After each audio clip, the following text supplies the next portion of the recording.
ka-planet! Welcome back to my channel. Okay, for today's video po, ipapakita ko po sa inyo itong Smart Bro Rocket SIM na binili ko na 750 pesos. Actually, only data for 30 days na po ito na 699. Okay, so 750 po yung price niya sa bayan kasi binili ko ito sa mga nagbebenta po ng SIM card sa bayan. Okay? First time ko pong bumili nitong Only Data 699 for 30 days kasi wala na po yung dati namin ginagamit na Only Data for 30 days na 399, yung previous po na ginamit po namin. Actually, yung last year na ginamit namin, yung pinakaunang ginamit namin na Smart Rocket SIM sa aming Smart Bro Prepaid Home Wi-Fi is Only Data for 30 days na 399. Since wala na po yung 399 sa ngayon, ito na po yung 699 siya. Only data for 30 days na siya. Okay, hindi ko po, first time ko pong gamitin itong Rocket SIM na ito na 699. Kaya hindi ko po alam kung gagana po ito ngayon sa aming Smart Bro Prepaid Home Wi-Fi. Kaya iti-testing po natin kung gagana siya.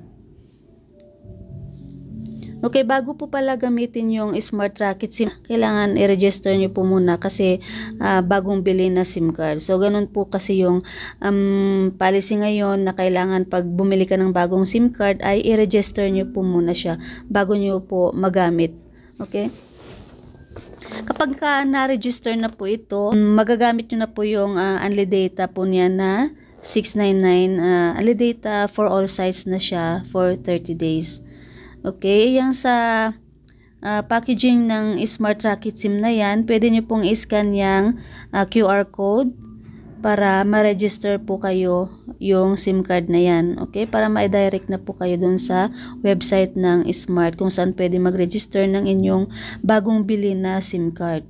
Okay?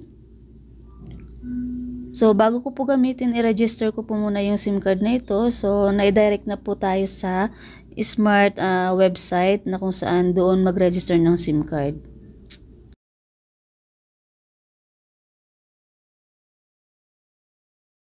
Okay, sundin lamang po yung steps para ma-register po ninyo ang inyong mga SIM card. Kung halimbawa kayo po ay bumili po ng SIM card na ganito or kahit anong SIM card po ang inyong bilhin. Okay, sa Smart Bro Prepaid Home Wi-Fi po kasi na ito, kahit na hindi po siya open line, nai-insertan ko po siya ng talk and text at saka itong Smart Rocket SIM. Hindi ko pa po na-try yung regular na Smart SIM. Ang na-try ko lang po yung regular SIM na talk and text. Hindi po siya pwedeng ma-insertan ng TM tsaka Globe kasi hindi po ito open line. Talk and text tsaka Smart lang po. Okay, so nakikita nyo po dyan na nire-register ko na po yung SIM po na ito.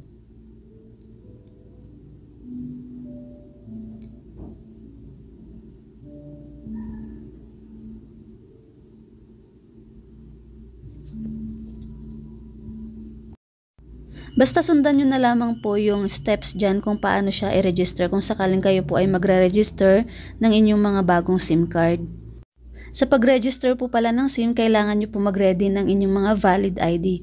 Okay, yung sinubmit ko lang po na valid ID ko dyan is PhilHealth ID. Okay, pagkatapos niyang ginagawa ko, magpuproceed na po kayo sa next step ng SIM registration, which is ilalagay nyo po yung inyong mga personal details.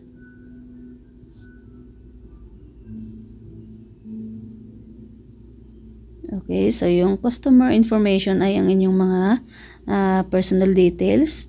Ayan, so nakapag-submit na po ako or nakapag-upload ng aking valid ID which is yung PhilHealth. Niscan ko lang po dyan yung aking PhilHealth ID. And then next step na po tayo ay yung ilalagay po natin yung ating mga details ng ating ID card and then yung birthday po natin. Then click next na lang po yan.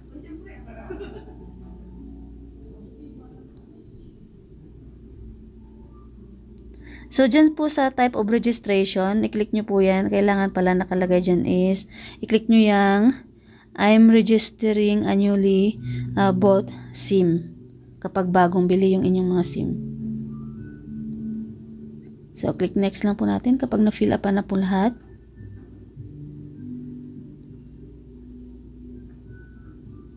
Okay, so yung address na naman, ilagay nyo dyan.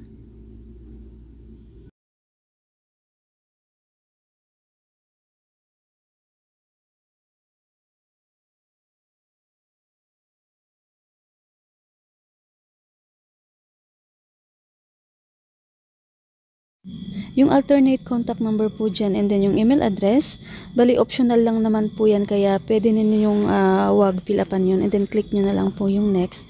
And then itong summary na ito, double check nyo po bago nyo i-submit. Kailangan tama po lahat ng details. Then i-check nyo lang po yan then click submit.